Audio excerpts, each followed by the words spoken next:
G'day everyone and welcome to Inside Rugby with Mark. If you haven't been here before, my name is Mark. I'm a retired Kiwi bloke living here in beautiful Cancun, Mexico, and a year ago I started this rugby channel on YouTube because I wanted to play a very small role in trying to help the beautiful game grow across the world. In that time we've grown a fantastic community of global rugby fans who love the game from all corners of the world. And every week I love reading your comments in my video. So I thought today in this video I'd do something a little bit different. I've chosen 5 comments that have come in the last couple of days. I want to read those out to you, give my views on those particular comments, and also ask for you to give me your views on those comments as well. So let's get into it, something a little bit different today.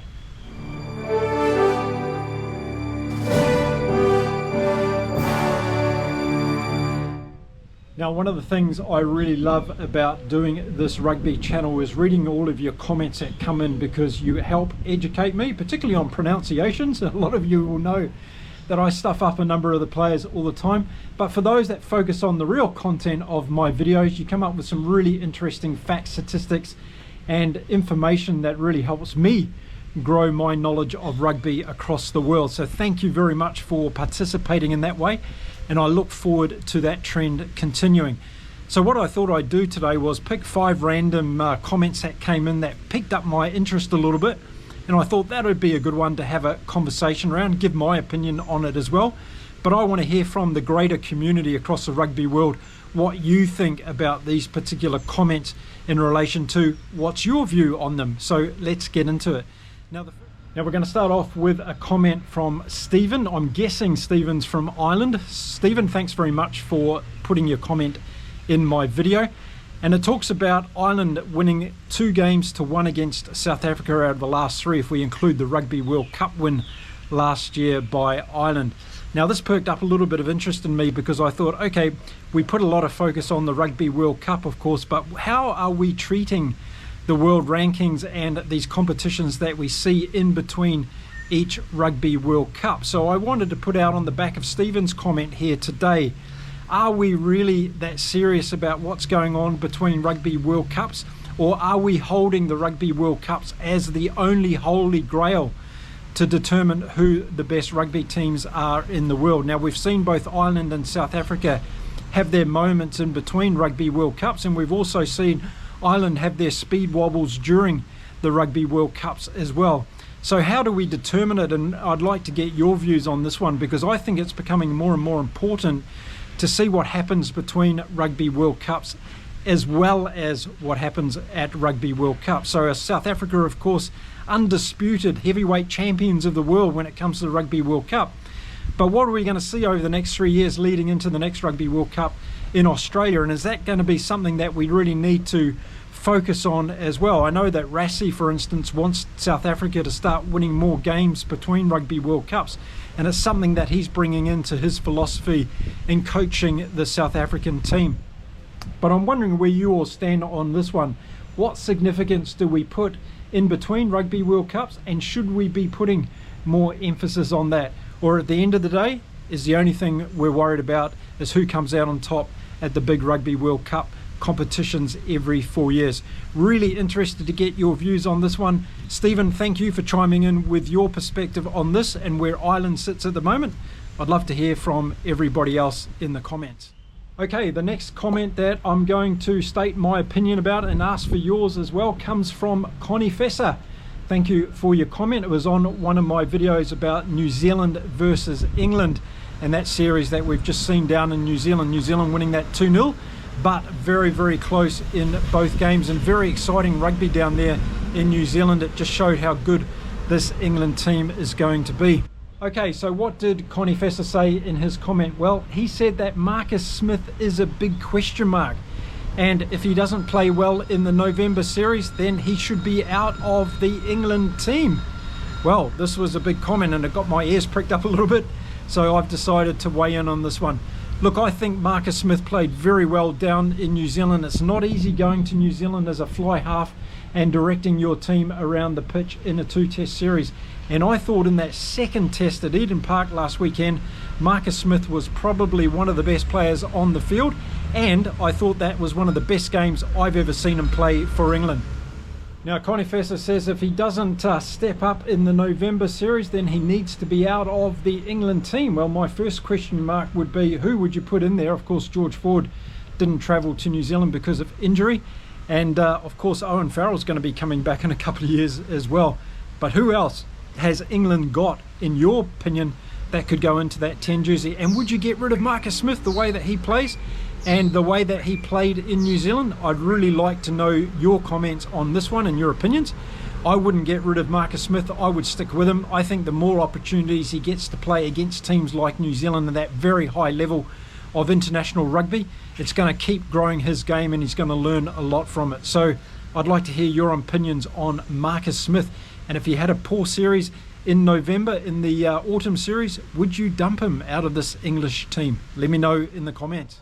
Okay, next comment comes from Nate Dog 38, and he says that the game between Ireland and South Africa in the second test was the best game of rugby this year. He also goes on to say that the antics or the dive from Cheslin Kolbe at the end when he was chasing down Frawley's drop goal attempt, and then the antics from Peter Steph-Toit afterwards were something that needs to be stamped out of the game. Well, Nate, before I ask everybody else for their thoughts on these 2 points you bring up in your comment, I'm going to say best game of the year. It's got to be up there, doesn't it? Really well. The only other one that can come to mind is the England game against Ireland at Twickenham in the Six Nations. I thought that was a cracker of a game as well.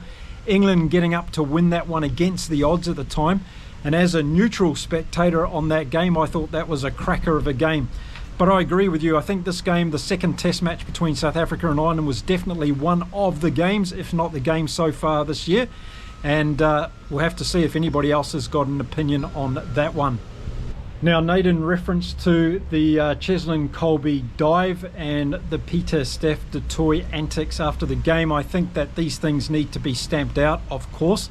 There's a lot of things that happen in very pressure cooker environments on a field of rugby, and I can understand that relating to adrenaline, the position in the game, the intensity of the battle and all those things. So I think there needs to be a little bit of sympathy when it comes to that. But doing things that are completely illegal or not in the mold of the game, I think those things need to be looked at. And if we take football for an example, I think there was a directive given to referees in the game of football a couple of years ago that anybody that did an intentional dive was penalised straight away.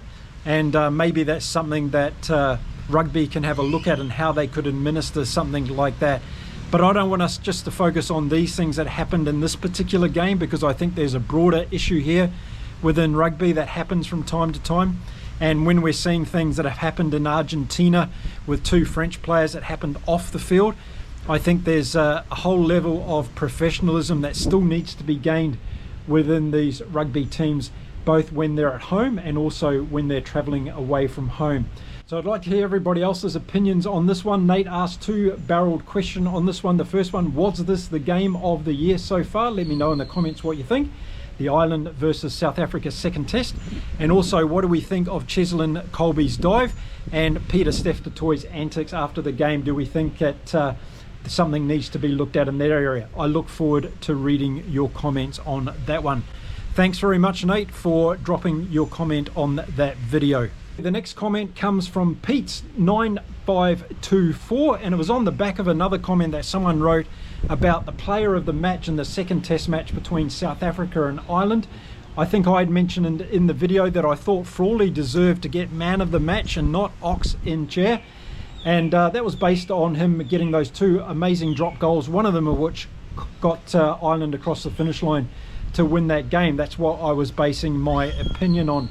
However, the comment from Pete says that South Africa seemed to be missing out on a lot of awards and cited last year's Rugby World Cup. No team of the year, no player of the year, and it seems as though South Africa were pretty snubbed when it came to these major rugby awards. So I went looking a little bit more in detail at this, and I had a look on the World Rugby website, and they've actually got a voting panel for all the awards that are given out every year for World Rugby. And I'm just talking about awards by World Rugby, no other entities outside of that or sponsors. And as you can see here, there's a panel of 9 on the voting panel for the awards on behalf of World Rugby. And you can see the different countries that are represented on this panel. Don't ask me why New Zealand's got 2 people on this panel of 9. That's something that I think needs to be looked at, and I don't think it's right either, so I'd like to see that changed. And maybe I can find out from World Rugby why they do have 2 representatives on the voting panel. But Pete's is quite right in saying that South Africa didn't receive any awards last year for Player of the Year or Team of the Year, in particular on the back of their Rugby World Cup win. Pretty hard to go past them for getting some kind of award. So I'd like to hear your views and opinions on this one. Do you think South Africa were hard done by last year for not winning any major awards at all in World Rugby? And what do you think needs to be done about the way that the voting system goes on now that I've shown you this panel of people that are represented from across World Rugby? Like to know your views on this one. And Pete, thanks very much for making your comment on my video. Okay, so the 5th and last comment that I'm going to share my opinion on and ask for your opinion on as well comes from Sean Spencer 6727. Sean Spencer 6727, thank you very much for this comment that came on the video. I think it was the video about the Irish and the South African second test. I made reference that I think any of the top 5 teams in World Rugby could win on any given day. And Sean Spencer 6727, he said, well, he thinks that South Africa and Ireland are a step above the other teams in terms of quality and intensity. So Sean Spencer 6727, thank you very much for your comment. But I'm going to stick with what I said. I think any of the top 5 teams can win on any given day. I think I know where you're coming from on this one. It's just through the intensity and quality of rugby we saw in that test series between Ireland and South Africa. But here's the thing that I think. When those teams play each other in the top 5, they really rise to the occasion. And I know as a Kiwi all my life that any team that turns up in New Zealand to play the All Blacks, they play their best game that season against the All Blacks because they rise to the occasion, because everybody wants to beat the All Blacks. And I think that's what we're seeing in the top 5 rugby teams in World Rugby at the moment. And that's why I made that comment, because I just think on any given day, we saw this with Ireland going to South Africa. They really wanted to beat South Africa in their home country. South Africa really wanted to win because they're Rugby World Cup champions again, back to back, and they wanted to prove that status at home. So there was a lot of momentum in that series in South Africa. If you go to New Zealand, look at what happened in New Zealand. England went down there with their best chance, I think, in many, many years to beat the Kiwis at home in New Zealand. And the intensity and quality in that series was absolutely brilliant. Don't forget, the Kiwis were playing in that first test after just being together for 10 days. So you can't read too much into that and what they're going to be able to put out on the park by the time we get to the autumn series at the end of the year. That's something that really needs to be factored into it. And England, of course, they played a very long season and many, many games. They had their opportunity to build into that game and that series, and they did an exceptionally good job in New Zealand. And I thought the intensity and the quality of that series was very, very good given those 2 sets of circumstances. But I think if you look at France, if you look at Ireland, if you look at England, New Zealand, South Africa, all those teams have an opportunity because they'll step up in performance on any given day and bring that quality and bring that intensity that's required to make these games so close. But I hear what you're saying. I understand what you're saying. I just think that any of those top teams can still win on any given day. Now I want to throw it out to everybody else watching this video. Let me know what you think. Do you think Sean Spencer is right by saying that Ireland and South Africa are just a little bit step above the rest at the moment in that top 5? Or do you think, like I'm thinking, that any of those teams could win on any given day? I'd love to hear your thoughts and views in the comments. Okay, that's it for this video. I just want to thank everybody again for watching and supporting my channel. If you like my content, why not hit the subscribe button? We're nearly at 11,000 subs. That would be a huge milestone to hit off next. But don't forget to give this video a thumbs up and a like as well. I'd really appreciate that. Now I'm going to be back again really soon this week with more content. We've got some great games coming up again this weekend, and I'll be doing a preview of those games as well. So make sure you stay tuned to Inside Rugby with Mark. Okay, it's time to say goodbye. You make sure you stay well, stay safe, no matter where you're watching rugby from across the world. And I'll see you again really soon from here in beautiful Cancun, Mexico. Until next time, it's bye for now.